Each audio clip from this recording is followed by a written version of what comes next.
Então, opa, apareceu. Fecha no vermelhinho aqui em cima. Aí. Primeira coisa, armazenamento distribuído. Né? Aquela máxima antiga, muito antes da informática, que é não coloque os ovos na mesma cesta. Ou todos eles na mesma cesta. Então, os sistemas que têm uma responsabilidade com segurança se preocupam em distribuir as informações, em criar mais de uma cópia das informações e fazer com que fique difícil de se perder a informação. Outra coisa importante, servidores profissionais. Por que eu digo isso? Porque quando você coloca um computador na internet da forma que a gente faz na nossa casa ou na nossa empresa, o computador é fechado, ele é feito para acessar páginas da internet e receber informações. É muito diferente do computador que está na nuvem fornecendo essas informações, como um site, por exemplo. Um site, para funcionar, ele precisa de abrir certas portas de segurança que é necessário serem abertas, porque elas não vão funcionar se não forem abertas. O que acontece é que quando você tem um site num provedor profissional, ou suas informações estão num provedor profissional, as empresas que estão lidando com isso sabem fazer essas aberturas de porta de maneira segura. Elas têm profissionais, estruturas, maquinário, e cursos, e etc., profissionais qualificados que vão garantir isso. Quando a gente se mete a colocar um servidor dentro da nossa clínica para poder servir páginas da internet, ou servir arquivos, ou servir para que a comunidade da internet possa acessar o nosso computador para colocar, a gente já corre um risco maior. Então, isso que eu chamo de arquitetura segura. Eu não acho que seja interessante um sistema desse tipo. A gente até, quando trabalhou com isso, cogitou isso, essa questão de distribuir imagens para o dentista, isso foi cogitado. Pô, será que não vale a pena o próprio computador do radiologista, da clínica, ser o servidor para que os dentistas possam pegar lá dentro? Quando a gente começou a trabalhar nisso, a gente descartou por dois motivos. Primeiro, que precisa de uma internet muito boa, porque se muitos dentistas ou pacientes começarem a acessar muito ao mesmo tempo, eles vão ter uma lentidão. As internets de provedores profissionais já têm uma banda suficiente para isso. Mas a questão maior é a segurança. É muito difícil manter num ambiente dentro de uma clínica particular, onde até pessoas mexem, vão lá e trabalham, etc. É muito mais difícil manter uma segurança profissional. Por isso que a gente acha que o melhor de tudo é subir todas as imagens para um lugar na nuvem, onde ele é cuidado por profissionais e por empresas profissionais, onde eles vão garantir essa fechamento de porta suficiente e você não vai ter que abrir o seu computador. Você vai simplesmente subir as imagens para lá e lá já tem feito toda a segurança. E o terceiro são os protocolos de profissionais de backup. Por que backup? Todo mundo faz backup. Backup é importante, mas é um saco também. Você tem que tirar, ainda mais eu trabalhando em radiologia, que imagens, né? Imagens são um volume muito grande. Para trabalhar com isso tudo, é um procedimento demorado, um procedimento moroso, você tem que ter uma pessoa, tem um custo, tem que colocar, você tem que comprar HDs diferentes, ainda mais nós estamos falando de gigas e gigas, né? de imagens são grandes. Né? Como a gente trabalha essencialmente com imagens, é importante ter que as empresas que cuidam da TI, principalmente as que cuidam da computação da nuvem, em relação à teleradiologia, elas têm que se responsabilizar por backup. E elas têm condição de fazer isso, é uma questão de investimento. Né? Não dá para fazer uma coisa muito barata sem o investimento necessário para se conseguir backup, para se conseguir protocolo de segurança, para conseguir armazenar gigas e gigas de dados na nuvem. Então, tudo isso requer um certo investimento, mas é um investimento que vale a pena. Né? Então, soluções baratinhas que colocam podem ter falhas de backup, de estrutura, etc. Então, isso é uma coisa importante. O próximo...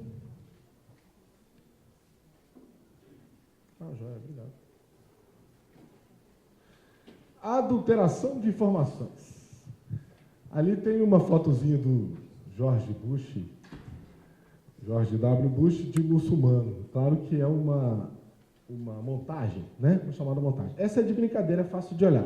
Mas observe essas imagens de baixo. Elas têm... Não sei como é que eu ligo. Aqui, ó. Essa aqui é a imagem original e essa aqui é uma imagem que foi adulterada. Reparem que aqui você vê a raiz absorvida, né? Vocês vão saber melhor que eu o que significa isso aqui, e aqui você vê ela inteira. Essa imagem aqui é real e essa raiz aqui foi fabricada. Bom, É possível fabricar a imagem de modo a parecer muito próximo do real? É, mas é possível fazer isso em filme também. É muito fácil fazer uma brincadeira com o George Bush ali, para todo mundo rir? É, mas qualquer perito que pegar aquilo ali, qualquer pessoa com ferramentas técnicas para analisar essa imagem, conhecimento de processamento de imagem, rapidamente vai perceber falhas no bigode ou na inserção da barba que foi feito no George Bush. Ele conseguiria perceber isso aqui também? É um pouco mais difícil, essa está muito bem feita, mas sim, ele consegue. A gente consegue analisar estatisticamente os padrões de decaimento de pixel e você vai perceber alguma coisinha se colocar. É possível fazer uma que seja extremamente difícil de detectar? É, mas também o é em filme. Então, o problema da falsificação é um problema da humanidade há séculos. Tem bons falsificadores, maus falsificadores. Vai haver alguém que vai fazer uma super falsificação? Vai. Um dia vai haver alguém que vai arrumar uma técnica para descobrir ela? Vai também. Então, eu não acho que existe mais risco ou menos risco em trabalhar com imagens digitais. Para mim, é similar a você tentar fazer. Realmente fica bom. Mas na hora que você for olhar com zoom, com ferramentas de perfil, de linha, com ferramentas de decaimento de pixels, você vê, pô, estatisticamente tem uma diferença aqui que pode ser considerada.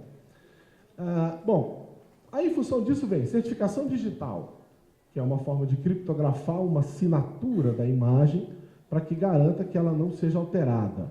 É seguro? É seguro. Eles usam números primos de 128 dígitos, um supercomputador vai demorar uns 80 anos para decodificar isso, então é muito seguro. Mas é muito pouco prático. Você tem que assinar, todo mundo tem certificado digital, é uma coisa que não pegou na medicina, na odontologia começa a pegar, depois diminui, depois fica quente de novo, depois esfria. Bom, o que eu tenho de sugestão e que tem funcionado é o chamado informações armazenadas originais armazenadas. O que é isso? Se você tiver um exame, coloca por favor o site, Reinaldo. Se você tiver um exame como esse, desce um pouquinho, só para ver as imagens. Isso é uma documentação ortodôntica publicada na internet. Eu tenho direitos assinados de usar as imagens dessa moça, que me autorizou a divulgar, que é uma coisa importante, né, no tempo.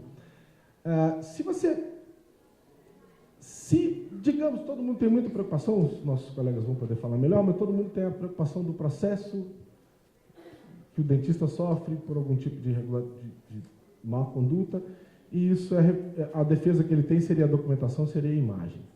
A imagem para mostrar que o dente da pessoa já era daquele jeito, ou para desmentir qualquer tipo de coisa mentirosa que está sendo falada a respeito dele. Se ele chegar, todo mundo tem muito medo, muita gente expressa esse medo, pô, eu vou chegar lá com o juiz com uma imagem digital, e ele vai falar, pô, isso aí pode ser alterado. Bom, nós já discutimos se é mais fácil ou mais difícil alterar digital ou não, mas independente disso, talvez isso possa ser questionado.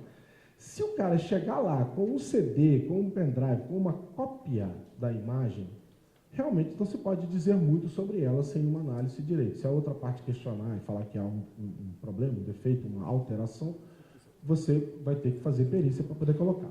Porém, quando você publica uma documentação na nuvem, ela é colocada num site que é trabalhado pelo radiologista, quer dizer, é a imagem da clínica de radiologia, que é quem fez essa imagem, que é quem é comumente chamado no processo para dizer, essa imagem é sua, você fez, essa imagem é essa mesmo? E ele pode atestar que ele fez. Teoricamente é uma parte desinteressada, né? É uma parte fora da disputa entre o dentista e o paciente. Então, quando ele publica aqui, essa imagem, ela pode ser acessada pelo dentista, mas ela não pode ser alterada lá na nuvem onde ela está. Então, se ele copia para o pendrive, você não pode falar mais nada. Ele pode mexer no pendrive e pode apresentar uma cópia adulterada. Mas, na justiça, durante o processo de justiça, o que ele vai apresentar ao perito ou ao juiz não é uma cópia, mas é um link. É o que a gente chama de compartilhamento jurídico. Ele vai compartilhar essa imagem, teoricamente, ele tem o direito dessa imagem, também meus colegas vão elucidar mais sobre isso, mas ele tem o direito, ele está com a imagem, ele tem a posse da imagem, ele vai usar aquela imagem para provar a tese dele na defesa. Ao fazer isso, o que ele vai fornecer para o juiz é um link direto para a imagem original. Então, ele vai dizer, está bem claro que ele não tem acesso a essa imagem, eu tenho acesso para ver, mas eu não tenho acesso ao servidor para entrar lá dentro e fazer qualquer alteração nessa imagem. O que eu posso fazer é mostrar para você um link o próprio perito na justiça vai entrar lá e vai atestar que essa imagem é original colocada, e aí vai ver, vai fazer toda a perícia necessária. Vocês entenderam? É diferente de eu copiar. Eu posso copiar, eu posso clicar no botão da direita ali e pedir para salvar para mim, ele vai salvar no arquivo. Mas a partir do momento que eu salvei no arquivo, talvez ela possa ser contestada juridicamente, porque ninguém sabe o que foi feito naquele arquivo depois que foi baixado. Mas uma vez lá na nuvem, ele não tem acesso de alteração, ele só tem acesso de leitura, quer dizer, ele só consegue visualizar a imagem. Então, isso é o que eu chamo de acesso direto. Próximo, por favor. Por favor, volte na apresentação. Isso. Isso é o que eu chamo de compartilhamento.